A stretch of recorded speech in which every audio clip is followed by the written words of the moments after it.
Hi everybody, my name is Audrey and I work here at the Butterfly House Aquarium. We're really sad that you're not able to join us for a field trip this year, so we're going to take you on a quick tour of the Butterfly House Aquarium. Right now we're in the aquarium space. This is where all of our marine animals live. And first up is our tide pool. In our tide pool we have sea stars and sea urchins and even sea anemones. And you can touch the sea stars and the sea urchins. These animals are invertebrates, which means they don't have a backbone, and they crawl around on the ocean floor and find their food down there. They also make good food for other animals. Animals like sea otters love to eat sea stars and sea urchins. Let's reach in and touch. In our tide pool we have sea stars that are bumpy. We have sea cucumbers that are soft and squishy. We have abalones with a shell that's hard and bumpy. So there's lots to check out in the tide pool. Let's go to the next exhibit. This is our clownfish habitat. You probably recognize some of these fish. Fish like clownfish, also known as Nemo, and the blue hippo tang, also known as Dory, live in this exhibit. The clownfish swim amongst the tentacles of the anemones.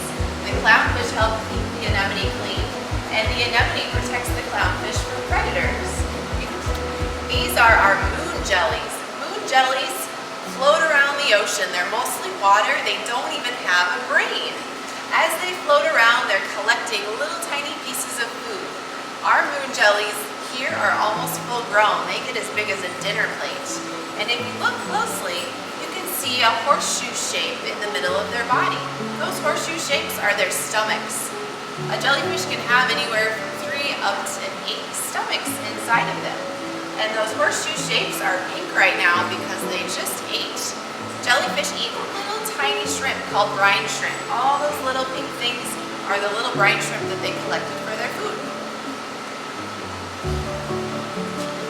Our pot-bellied seahorses live in this habitat. Pot-bellied seahorses are the biggest of all the seahorses, and they like to hold on tight, not move around a lot, because they're not very good swimmers. Once they find a good spot to hold on, they'll wrap their tail onto the piece of leaf or seaweed, and they're just gonna hang on tight while their food floats by.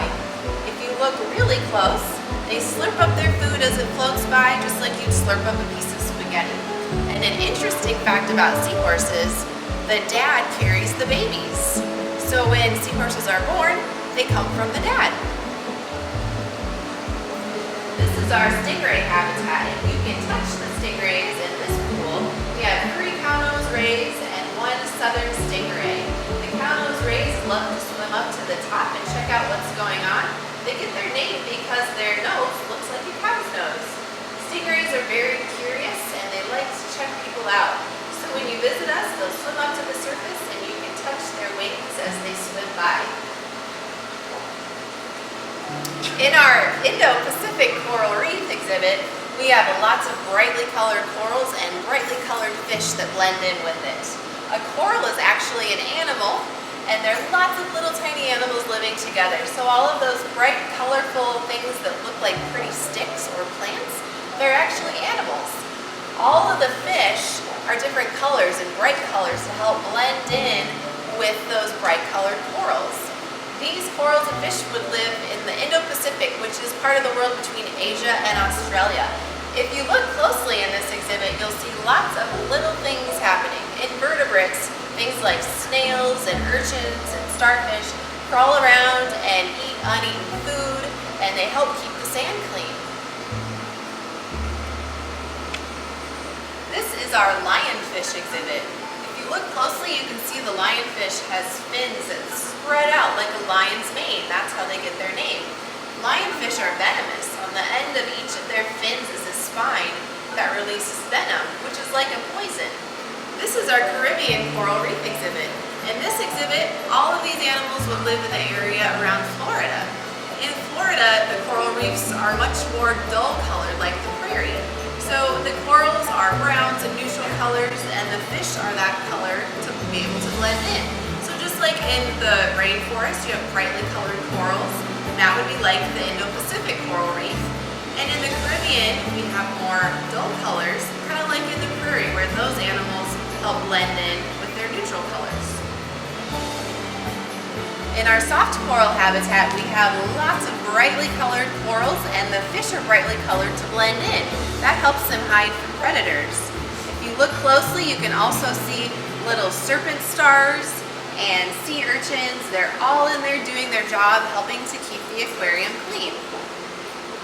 This is the butterfly house. In the butterfly house, we have over 800 butterflies flying around the room, calling it home. In this space, we make sure that they have the perfect habitat. In the habitat, we keep it between 80 and 85 degrees, so it's always nice and balmy warm like summertime. We also make sure they have water to drink. We have a pond and a waterfall where they can land on the rocks and drink from the puddles. We give them different types of food, like flowers and fruit to drink from. And they also have lots of space to fly around and call this place home.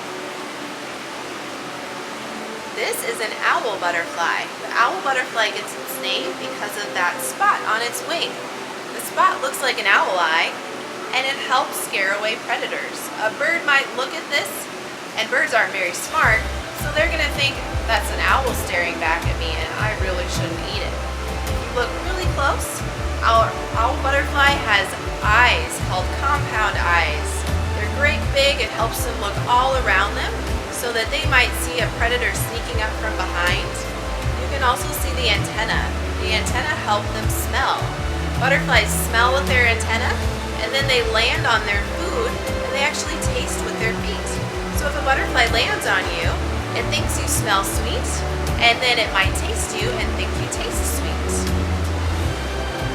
We feed our butterflies Gatorade. Gatorade, especially the orange flavor, is one of the butterflies' favorites. When you walk through the room, you'll see sponges in little dishes full of orange Gatorade. The owl butterflies especially like it. Some butterflies love rotting fruit, so we'll put our fruit in containers and hang them for a couple of days. The stinkier and squishier, the better for the butterflies. And if you look close, you can see them sticking their proboscis into the fruit. The proboscis is a long straw that the butterflies drink with. So a butterfly doesn't actually eat, it slurps up all of its food through its proboscis. Some butterflies prefer flower nectar. On this flower, called a porterweed, we have lots of little butterflies slurping up the nectar. They also drink with their proboscis, and they stick that straw down into the flower to drink the nectar from inside. Some of our butterflies will land near the waterfall and drink water from the rocks, like this one here. When a butterfly drinks water from rocks or mud, it's called puddling.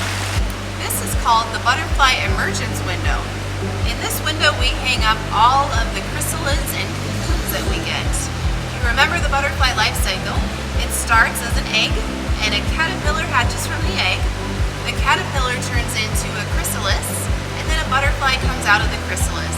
So in this window, we have lots and lots of chrysalids, which are all of these. And then we also have a couple cocoons. The cocoons are the big, furry-looking brown ones. The difference between a chrysalis and a cocoon is that a butterfly comes out of a chrysalis and a moth comes out of a cocoon.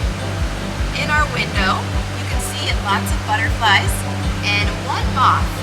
All of these butterflies and the moths are drying their wings. They emerged from their chrysalis or their cocoon today.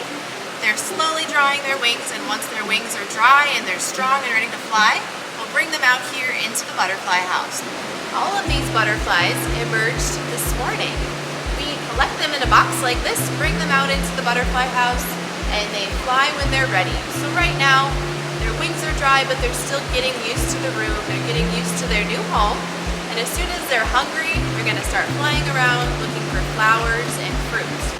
We have several different kinds of butterflies in here. The big brown ones are owl butterflies. There's also some brown ones that are called blue morphos. When they open their wings, on the inside it's bright blue. And there's a couple atlas moths. The big one back there is an atlas moth, and there's one down here as well. Butterflies will fly during the day, but moths will wait until it's dark out and then start flying around. This is our jelly lab. It is where we grow baby jellyfish, and we also have some baby seahorses. In this first aquarium, there are juvenile jellies. These guys are about the size of a quarter. They started off the size of a pencil eraser, and they've slowly grown up with us here in the Butterfly House and Aquarium. Next, they get bigger, and they'll just get bigger and bigger until they're the size of a dinner plate. Over here we have baby seahorses. These baby seahorses were born here at the Butterfly House and Aquarium too. If you remember, the dad gives birth to the babies. So all of these guys were born here, and we're gonna get to see them grow up here at the Butterfly House and Aquarium. These are Japanese sea nettles. They're different from our moon jellies because they have long tentacles, and those tentacles sting. The jellies don't have brains, just like the moon jellies. They just float around in the ocean current and collect food as the food floats by. Thank you for joining us on a virtual field trip of the Butterfly House and Aquarium. We hope you'll visit us soon as we're open again. In the meantime, keep learning from home and tune into our Facebook and YouTube to continue learning with the Butterfly House and Aquarium.